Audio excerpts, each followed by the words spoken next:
From a highly secure network of top secret locations across South Texas, this is the Spurs Insider. I'm your host, Mike Finger, joined by our full panel of Express News Spurs beat writers Tom Orsborn and Jeff McDonald, along with sports editor Nick Talbot. We are less than 2 weeks away from the return of your Spurs, your local Cagers, to training camp, to media day. We're hitting the home stretch of the offseason. We're going to talk schedule. We're going to talk roster. We're going to talk maybe some predictions in this last offseason edition of the Spurs Insider. But first, I want to check in with my man, my main man, one of my favorite people in the world, Tom Orsborn, who on his first day back from vacation came right into the secure location this week with bells on, eager for another season of Spurs basketball. Tom, how are you? Good, Mike. Good. Yeah. Doing well. Glad to be here. Sounds like it. Jamari Bouye. He's no longer with us though. What? That's where you want to start. I guess that stands. He's no longer with us on the team, of course. I thought you were breaking big news there. I guess that stands as our main topic of the day. I don't know. I don't know. Well, I don't know if Finger Mike has a plan for this podcast, but I bet he has the concept of a plan. Yes. Aha, that is true. I do have my whole philosophy with my gig. I have a side gig in addition to hosting this podcast, which, as you know, takes up 80 hours of my week, every week, just planning. I also write sports columns for a newspaper on the side. I've been doing that for like a quarter century or so. And my concept there is, or my philosophy there is, when Nick Talbot, the sports editor, conceivably my boss, calls like 10 minutes before deadline, asking what my column is. Do you have a column? I say, I have a concept of a column. And that doesn't always go well. But anyway, my favorite thing. Always. Yes. Yes. Love it. But anyway, Tom. But anyway, Tom is back. He had I'm sure, a restful, recharging summer. Jeff is back. Nick is back. The Spurs are back. And Jeff, in one of his first Spurs outings of the new season, interviewed some like top shelf big time celebrities the other day. Can you tell us about that, Jeff? What are you referring to? I've been interviewing top shelf big time celebrities my whole life. So you have to be more specific. I thought you talked to a middle schooler, starstruck middle schooler. No, fifth grader. Oh, fifth grader. Yeah, I mean, he might be drafted with one of those draft picks that the Spurs have. They've gotten via trade. No, you're referring to the Victor Wembanyama event the other day, is what I believe you're referring to. Yeah, I think so. Yeah, that was a fun day. That was fun. I don't know a lot about the sports card collecting world anymore. Like, that's not my gig, really. I collected baseball cards when I was a fifth grader myself, but apparently the Topps brand is now owned by this thing called Fanatics, which is like a sports apparel and memorabilia company, of which one of their endorsees is Mr. Wembanyama. So Topps, the sports card company, had this like event worldwide in a bunch of locations worldwide where kids get together and go through the new basketball cards for this year and whatnot, or all sports, I guess. Like Tom Brady did one, and Mike Trout did one, and in San Antonio, at a little place off Bandera Road, Victor Wembanyama was the surprise guest, and the kids went wild. And I talked to an 11-year-old about it, and talked to the 30-something card shop owner about it, who was as geeked as an 11-year-old. So it was a fun day. Wemby mania is still alive in San Antonio, as you might have guessed. Was he more muscular than he was in France a month ago? I didn't have him do like push-ups or whatever, so I'm not sure. But I think at a glance, I think that's a fair guess. He seemed fine. His hairdo is new. We saw little photos of that from some of his vacation photos from the beach, and he's still got those little. It's like the Tim Duncan retirement starter pack. So that's something that's new. Did not talk to Victor though. He did not do interviews. He was just there for a 20-minute interaction with the kids, which is fine. Yeah. Look, like I said, it's going to be less than 2 weeks from this podcast when he and his teammates, his new look roster, converge upon the Victory Capital Performance Center there in the shadows of the Rattler at Fiesta, Texas, on the northwest side of San Antonio for the start of training camp. Roster has kind of been in place for most of the summer, for at least a couple months now, but there's still tweaks to be made. Tom got ahead of all of us breaking the huge news a few seconds ago. My point was there's not much going on right now. Well, you know how to sell a podcast, buddy. Yeah, I know. I'm bringing us down, but I mean, yeah, not much going on. But, well, the point is, like, the listeners, I think, missed you and know there's nothing going on.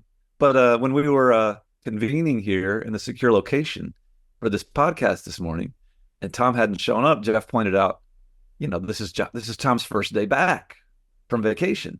Maybe he's not ready. Maybe he's not in the mental brain space to contribute. Jeff has always been an accurate reporter.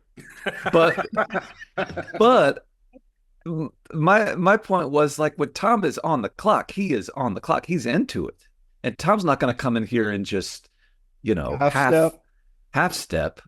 Like, hey, when you're in, you're all in. And I expect, much like the Spurs' expectations for their new look roster, I expect immediate impact from Tom Orsborn when he's back on the clock. It's all who puts you into the frame of mind. If Jeff was hosting this show, or Nick, and they greeted me, I would have been happy. Wow. Yeah, it is. You know what? I kind of get his points. Like, Am I wrong, Jeff? Am I wrong? He had 2 weeks of not having to talk to you, Mike Finger.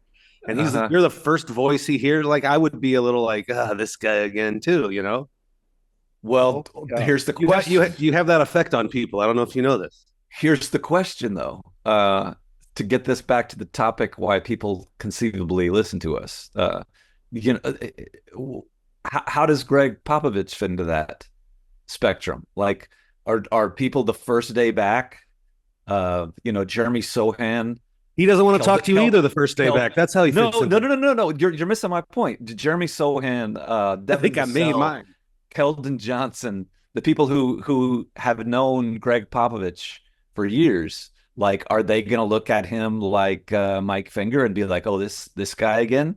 Or is he going to immediately have them raring to go? What do you think? Yeah. Well, the difference is that Greg Popovich is a delightful man.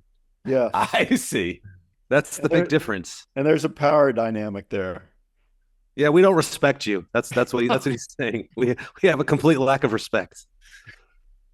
That's what hurts the most, is the lack of respect. This is all in jest. Oh, you want to talk about the Spurs? We could talk about the Spurs. Well, that's what I've been trying to get us to do for a while. Hey, I got something. Greg Popovich in terms of motivation. Go ahead, Jeff. Well, I mean, like, if you want to, like, use this podcast to plug some stuff, I talked to Tre Jones the other day. I'm gonna have a story coming out with my little conversation with Tre Jones. Oh, you actually wrote a story this summer. I'm going to. That's good to know. I talked to him the other day, so it's a nice. This is breaking news. Jeff wrote a story during his 6-month hiatus from covering the Spurs. Go ahead. All right, that's ridiculous. Tell the listeners. You're being ridiculous. What's Tre up to, Jeff? Well, it's an interesting, I guess, dynamic being Tre Jones these days, because if you put yourself in his shoes, like, he's kind of been the starting point guard here for a couple of years, but they're always trying to replace him. Like, they started last year with Jeremy Sochan as the starting point guard. Did you say Jeremy Sochan? And when that didn't work out so well, they didn't go back to Tre Jones, who had started all the year before. They went to Malachi Branham for a while. And when that didn't work out so well, they finally were like, okay, we'll let the point guard on the roster play point guard. And Tre Jones got Daddy Osmond was in there too. Yeah, one game, that's true. And then Tre got to start the last half of the year, and I think we all admit it looked better. I think you could make the argument it kind of salvaged the second half of Victor Wembanyama's season. Like everything looked better.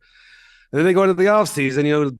Tre's been such a good soldier and has bailed him out again. And what do they do with their draft pick? They draft the guy that's going to replace him, the point guard of the future, and Steph Castle. And then what do they do a week after that? They sign Chris Paul, who's going to replace him in the short term. So now Tre Jones is out of his starting job. So I thought that would be he'd be an interesting guy to talk to this summer. And I mean, you're not going to be shocked because we all know Tre Jones and kind of his attitude and the way he approaches his life in the NBA. But his basic, takeaway from that is if you're going to lose your starting job, losing it to one of the greatest point guards in NBA history is not such a bad gig. And he's kind of looking forward to both learning from Chris Paul and mentoring Steph Castle and fitting in that way. And Tre also kind of mentioned, and it's not like talking out of school, but Chris Paul is 39 years old. He's probably not going to play 82 games. He's probably not going to play 40 minutes a game. So I think it's not out of question to say that Tre Jones is going to get him some starts this year and is going to play some. His minutes might not go down much at all, even if he's running with the second unit. So it was a good conversation to have about him and the state of the Spurs point guard situation. Likes Castle a lot, by the way. Thinks he's really got a future at the position. Also had twins. Tre Jones had twins. Well, his wife had twins. Growing family. He said everybody's finally sleeping again in the house, and they're having to play zone defense, him and his wife, on the 3 kids. So, in the middle of all that, he did the Spurs High School Award or the Express News High School Awards for us. Well, as someone who used to have very small children, I would have done anything to get out of the house as well. That was the joke that night. Yeah. Was it really? When that charmless, as Tom Orsborn put it, the charmless, unlikable guy who emceed that event, that was the joke that he made, was that Tre Jones was doing the Express News High School Award just to get out of the house away from the 2 kids. And it got a laugh because people love that MC out there in San Antonio. So now he's much more respected than he is on this podcast. But go ahead. We're doing the same joke 3 months apart. Yes. Jeez. Uh-huh. What's that saying about familiarity breeds contempt? What's more interesting to me than the point guard situation, which is kind of set for your local Cagers in a way that it hasn't been set in a long time, as Jeff just mentioned.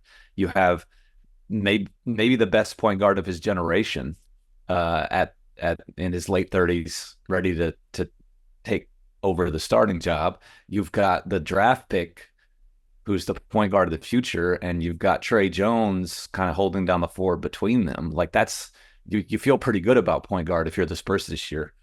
You feel pretty good about center with Victor Wembanyama. You feel pretty good about Devin Vassell is going to be your starting 2 guard. That's what and then in the second unit, if you have Tre Jones playing point guard on your second unit, Zach Collins coming back, I would expect him to play some big man minutes there. I'm looking forward to seeing how Pop is going to handle those wing guys, those positions in between. And maybe this is a good podcast to get into that, because as Tom so eloquently pointed out, there's not a whole heck of a lot else going on. But I'll start here just to get the ball rolling, just making some guesses about lineups. And I feel like there's a couple different ways that Pop can go here. And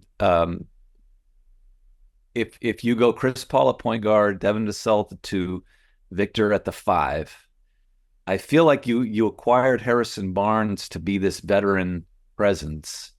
And I feel like that you probably are going to start him. I guess that's not a guarantee, but then your choice for that 5th spot depending on whether Harrison Barnes plays 4 or 3, is do you start Jeremy Sochan with that group, who I think kind of fits because everyone else on the floor can make a shot? Um, I kind of think that's how that goes.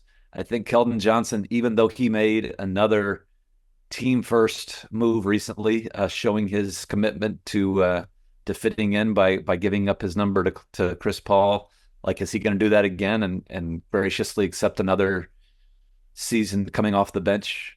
Like that seems sort of likely to me.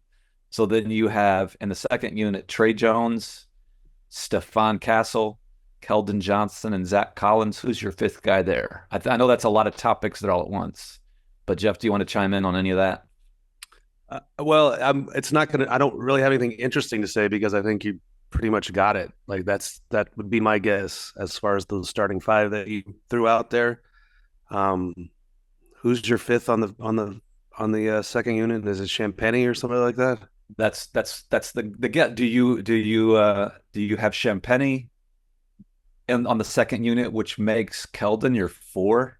Because what the second unit is missing, as I just look over the roster compared to last year, is that Cedi Osman position, where he played he was sort of the 4 on that group, right?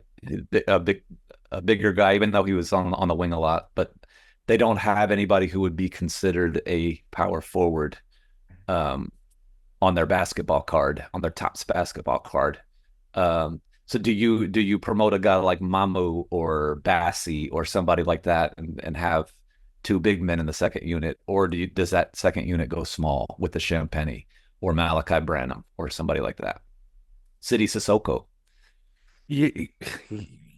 I mean, this isn't great podcast fodder for me because I think those are all like plausible at some point and mixed and matched as the season goes along. Try this, try that. I don't know that you got to lock into to 10 guys, and you never do. You never just lock into 10 guys and that's your 10 all year. I do. I think you make a good point though. Like, you don't really have that unless you think Champagny can be like a stretch 4 kind of. I mean, he's 6'7". Is that big enough to be a stretch 4? And is Keldon a stretch? Is Keldon a 4? I mean, he could be. Anybody can be anything these right? Of course, So maybe I don't know, but I think maybe Mamu is an option there. A little bigger in a Cedi Osman type role. He does weirdly do a lot of the same things that Cedi did as far as moving without the ball and that sort of thing. So that's an option too.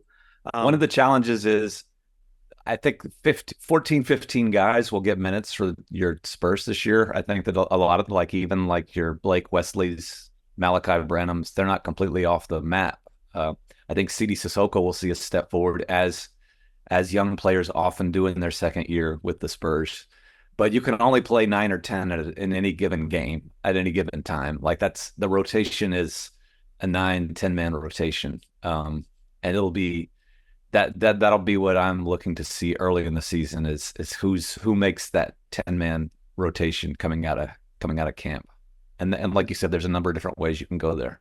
Yeah, it took you to like 11 or 12 names before you start talking about Malachi Branham and Blake Wesley, who were the first round picks a couple years ago. So to me, that points to that this is a huge year for them, those two guys, as far as like gaining a foothold, if not on the Spurs, then in the NBA itself. And depending on how the year goes, I'm wondering if they're even going to have the opportunity to do that. Because right now, and it looks like they're on the outside looking in. I mean, it's a long season. There's injuries, et cetera, et cetera. So they might get their shot. But just as the season begins, it's hard to see where those two guys are going to get a lot of minutes in order to, assure themselves of anything going forward. It'll be interesting to see. I don't have any reporting on this yet, but whether the Spurs even pick up their 4th-year options on those guys, they have to do that before the season starts. Yeah, so that would be a sign of which way they're looking if they don't even pick up those options. You got Brandon Boston, Malachi Flynn thrown into the mix. It's going to be an interesting camp for the questions that Mike just brought up. So it's a lot of competitiveness. Should be seen in the preseason and camp. Back to Sochan, to Jeremy though. That's he's kind of one of the more intriguing guys coming into camp. I mean, it's his third year. Can he make a leap? Can he start shooting better from outside? Can he become even better as a defender? And I like him in the starting lineup because of his defense, but I think he's a guy to really watch and see if he's making a leap, if he's showing some progress. If he can do anything, if he can do anything consistently offensively, all of a sudden he's sort of a force. Yeah. Is this the year that happens? Amazing, and it's funny because that guy's got like some 30-point games under his belt in his first 2 seasons. So it's not like he's incapable of making an imprint offensively. It's just a matter of getting more consistent. And I agree that's hard to do when you're not the first, second, third, fourth option on a unit. It's hard to gain that consistency, but just finding a way to impact the game on offense on a nightly basis will make that guy just almost invaluable to this team if he can find a way to pull it off. It seems like years ago, but do you guys remember Tom might have been sick? Didn't Tom miss the season finale? It's been so long ago. Yes. But do you remember the last game of the Spurs season last year when the guys came in for their final interviews with us, and I had asked Jeremy about the possibility of completely tearing down his shot and starting over again. I don't think I put it that bluntly, but that was the gist of it. And like how much work do you want to do on this shot? And if I remember, Jeff, you might remember better than I do, but he did not seem like that was something that he was looking forward to doing. Like he understood that he needed to improve that shot, but whether he has made that commitment to really, really, really change some fundamentals and start the whole thing over again, as players have used to do under Chip England a lot. Like I'm wondering if he still shows up and you still see that same kind of herky jerky form, that same side spin, which can work. Like you can make shots with the side spin. There are shooters in NBA history who've had it. I think didn't Kenny Smith kind of shoot that way? But I'm curious to see how his shot looks. If it looks like it did last year, I'll have my questions as to his ceiling.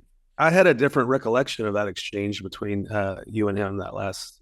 Okay, I might be wrong. Go ahead. I mean, you don't know what's in someone's head, or I'm not judging tone, and I can't even remember the actual quote, but I remember thinking, oh, he finally acknowledges that he has to change his shot, because for the longest time, when anyone would ask him about that, he would say, "This is how I've shot my whole life," Yeah. And to me, I remember thinking that's the first time I've ever actually heard him at least acknowledge that there's the possibility that he needs to break down the shot and reinvent it. Whether he's done that or not this offseason, we can't say yet.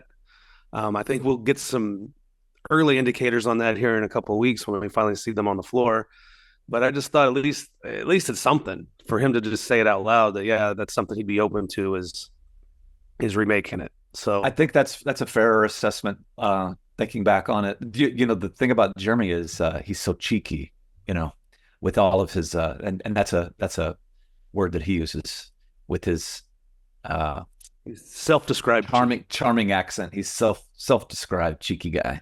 And I think the back and forth was something along the lines of, like you said, he acknowledged that the shot needs work. And then when I kind of pressed him on, does that mean like breaking the whole thing down and starting over again? I don't think there was a yes to it. But you're right, there wasn't a no either. I think it was more like one of those we'll see type of things. And we will see. He talked something to watch. He talked about his relationship last year. Had a good relationship with Jamie Barron, the shooting coach. So I imagine those two have been putting in some time together.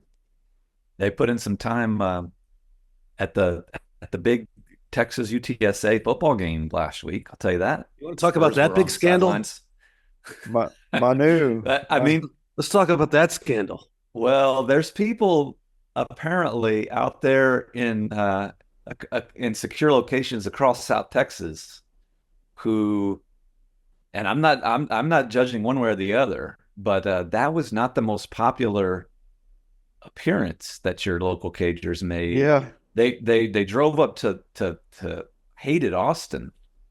And it was a UTSA game, so you could say, "Oh, you're there to support the local Roadrunners," but it was Devin Vassell, Jeremy Sochan, Mamu, a whole group of guys. Julian Champagny. They were on the sideline for this UTSA football game. They shot the University of Texas cannon.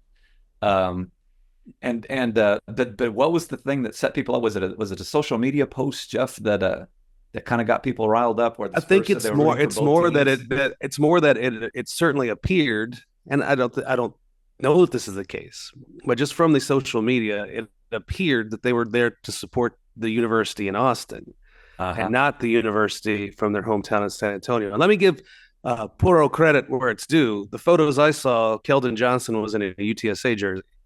Yeah. Oh, always. He's gonna. I'm not. By the way, I have no dog in this fight. I don't care at all. Like whatever. None of us do. I really don't care. So I want to make that clear. But Mr. Vassell had on a University of Texas jersey. So Mason Plumlee, was it Mason Plumlee or Miles? Who's the Plumlee with those Suns these days? I have no idea. No one knows. No, it doesn't matter. He's a Plumlee. He was wearing a University of Texas jersey. Because see, the point here is it's the Spurs are playing 2 more games in Austin this year. And by the way, I don't think we've talked about the schedule since it came out. We've had a podcast with the great Bill Land, who that's right. I heard from a lot of you who enjoyed this discussion with Bill Land last time. Thanks to him for doing that. But on the podcast before that, I predicted that your Spurs were going to play in Austin. It was prescient. During the rodeo road trip. Like you had a crystal ball. Yeah. And so the Spurs are going to play the Suns. Kevin Durant comes back to his alma mater in February. And so the Spurs make this trip up to Austin just to be seen there, I think. It's not like they expected anybody to see them on the sideline and go out and buy tickets for the Spurs Suns game months from now. But I think it's just part of this ongoing campaign to make Austin people feel like the Spurs are theirs too.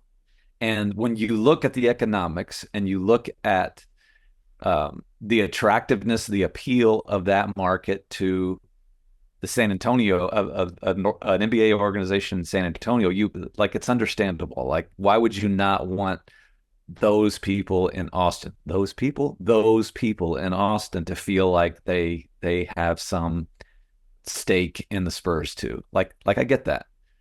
It's just it seems like as they try to make this move, and it's not a move of the franchise, but just as they try to appeal to Austinites, like there's this continual mini blowback among people in San Antonio who don't want to share. I think there's some people, I don't know. I get it, but also I think San Antonio is just a little sensitive. That's all. Yes. And maybe I am totally naive, but I read that the other day, Saturday, as just these guys like each other and going to a football game is a fun thing to do. I thought it was just another one of Manu's field trips. Yeah, exactly. Just a fun thing to do. We're going to all hang out. The little bit of blowback you saw on social media was like, they should be supporting the team that's from San Antonio, not the team that's from Austin. Yeah. And I get it, but I also don't care. And I don't think I don't want to speak for anybody on that team. I don't think most of them care who won that game either, No, of course. They were just there for grins, What it is thing to do great. It's great September podcast fodder because it ultimately does not matter. It's silly. I enjoyed it, and it gets people riled up a little bit, and it's amusing to us. There were a couple of photos of like some of the players, the Spurs players, trying to do the little hook 'em horns sign, and I have to say, like Steph Castle couldn't do it from the photo I saw. couldn't do it. UConn. Well, also, it's one thing for guys like Mamu and who's another international guy that was there. Guys who was there. Well, guys who didn't play college in the States to do the Mom hook 'em who horns played at Seton Hall. What are you or talking about? UTS. Well, there you go. There you go.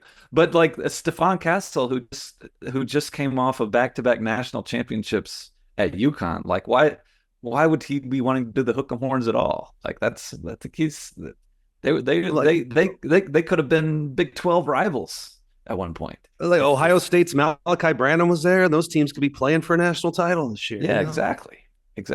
Anyway, the next time we meet, training camp will be underway. We'll have a lot more substantive topics to discuss. Who are we kidding? We're probably still going to be talking about nonsense, but I'm looking forward to it, Tom. I know it's your first day back. You're still getting your bearings, but we're going to have a good full season of Spurs Insiders, aren't we? Aren't you excited about that just a little bit? Absolutely, I am. Yes. Despite the fact that there's this palpable tension between you and the host. No, I mean, hey, the Oakland A's won 3 championships with tension. Nothing wrong. Every podcast with you guys is like an episode of Moonlighting or something. They took separate cabs. That's it in our demographic. We got a reference. Yeah, well, it's Cheers, man. We got Sam and Diane over here. Uh-huh.